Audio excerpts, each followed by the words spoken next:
it, but Green Bay versus Minnesota, the Green Bay Packers versus the Minnesota Vikings.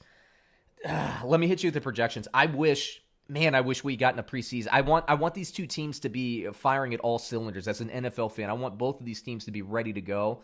I just don't want to see like a bunch of balls thrown into the ground down the field, missed routes and all that stuff. I don't want to see sloppy play, but we'll see what we get. Green Bay, I don't love the matchup for Aaron Rodgers. I'm a hold on him. I'm starting Aaron Jones. I have no problem with that. I'm very curious to see what happens with Jamal Williams and Dillon there. Dillon did ascend the depth chart. He is listed as the number 2 running back, so we'll see. You got to start Devonte Adams. Nobody's going to bench him this week, I agree. What is going to be that second receiving option for Green Bay? I've been hammering them all year. Is it Sternberger at tight end? Is it Allen Lazard? Can Valdez-Scantling step up? I don't know, but I'm staying away from all of them in week 1. Minnesota, I'm actually staying away from Kirk Cousins as well. I think Green Bay's defense is going to be better. I think this is going to be a tough matchup. Plus, everybody's going to be a little bit rusty. So I'm staying away from the quarterbacks both sides. Dalvin Cook, I'm a buyer on if he can freaking stay healthy. But Dalvin Cook, I'm a big buyer on this week. Receivers, I'm going to start on Thielen. BC Johnson is ahead of Jefferson in the depth chart right now. Nobody's hurting for roster depth at this point, but if you're looking for somebody in waivers to take a flyer on, he might be a guy if you're really skinny at wide receiver. But again, Jefferson's going to take over later in the year, so you got to watch that. And Rudolph is actually a start for me this week. I'm not as high on him as a lot of people are, but for this week, I like Rudolph starting. Take it away, David. What do you think? You want to talk about a game with question marks and one that should hopefully bring us some clarity? It's this Green Bay Minnesota game. You already mentioned it. We are going to find out who is Green Bay's number 2 receiver. I'm betting on Allen Lazard. Me too. Yep. The number 1 tight end. It could be any of 3 guys at this Tonyan point. was blown up. It could be Tonyan. It could be Sternberger. Don't forget about DeGuara, who they spent a 3rd-round pick on. I think we're going to get a lot of answers this week and focus on, I would say, the snap counts more than anything. You want to see who's on the field, especially at the tight ends. Don't just focus, because if none of them put up production, one of them could still hit just based on the fact they were on the field most of the time.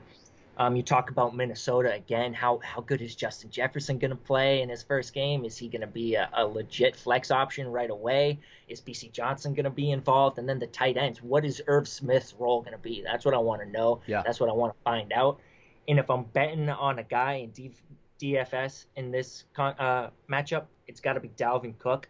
Week 2 last year, played 20 carries, 154 yards and a touchdown, 3 receptions, 37 yards, and cool 30 fantasy points.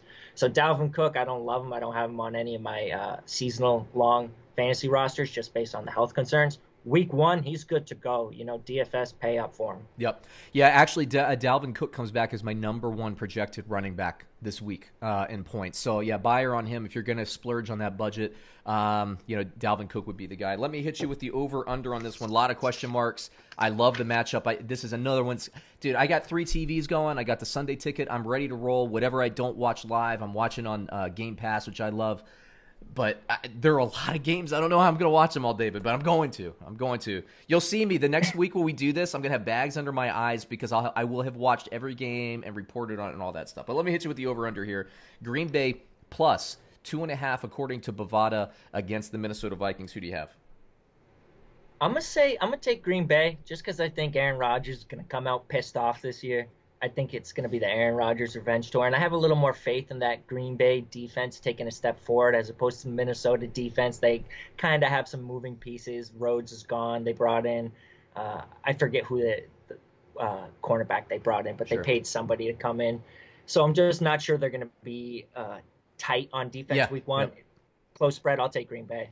I'm exact same. I mirror your comments. Minnesota, I think by the end of the season, I think Minnesota will be kind of a very strong, tight defensive unit. But there's a lot of turnover on this roster, and that's going to take weeks to kind of gel. I have no problem thinking that Zimmer's going to get this group going, and they're going to be a very good season.